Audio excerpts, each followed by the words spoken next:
Simula sa Pebrero, ituturing ng mga kolorum ang lahat ng pampasaherong sasakyan na hindi sumailalim sa consolidation ng PUVMP. Ayon sa LTO, otomatikong mahuhuli ang mga hindi nagparehistro at tiyak na ma-impound ang kanilang mga sasakyan. Ang iba pang detalye ng balita, narito po ang aking report.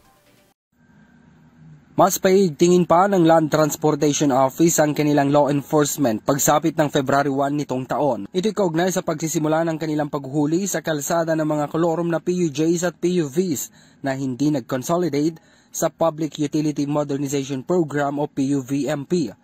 Ayon kay LTO Chief Vigor Mendoza II, sapat ang kanilang mga enforcers para matugunan ang full implementation sa kanilang anti-colorum campaign katuwang ang mga regional offices. Sa datos ng LTO, nasa 42,000 ang mga prangkisa pero nasa 22,000 lamang ang mga rehistradong pampasaherong jeep. Right now, as we speak, we're printing out lahat ng rehistradong unit. So alam namin yung mga plate number ng mga rehistradong unit. No? And then, i-compare namin yan with the LTFRB data per route. Nasaan to mga registered units per route, no? So alam na namin yan. So kung may jeep or UV Express or sasakyan na dumaan na wala sa aming datos, unregistered yan.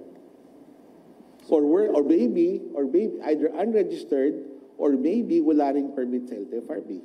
Bagamat puno na ang kanilang mga impounding areas sa kanilang main office at iba pang regional offices, kayaan nilang humuli ng 1,000 sasakyan kada araw sa oras na mabuksan na ang iba pang impounding areas ng ahensya. Sabi ng opisyal, maituturing na kolorum ang mga pampasaherong sasakyan kung hindi nagpa-consolidate at dapat anyang iparehistro ang mga ito sa LTO para mapabilang sa mga pribadong sasakyan. Ang sitwasyon dito is mirrored in other regions, no?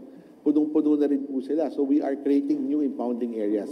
Meron po tayo dito sa South, meron tayo sa MOA area, meron tayo sa Carmona, meron tayong in-explore dito sa May Manila, meron rin tayo dito in-explore sa Quezon City. Hindi pa natatapos yung kasunduan. No? So this is more than enough, no? Ang aming anticipation. Kung manghuli kami ng 1,000 sasakyan araw-araw, no? Kaya ng mga impounding areas ito. Para sa EuroTV News, ako si Henry V.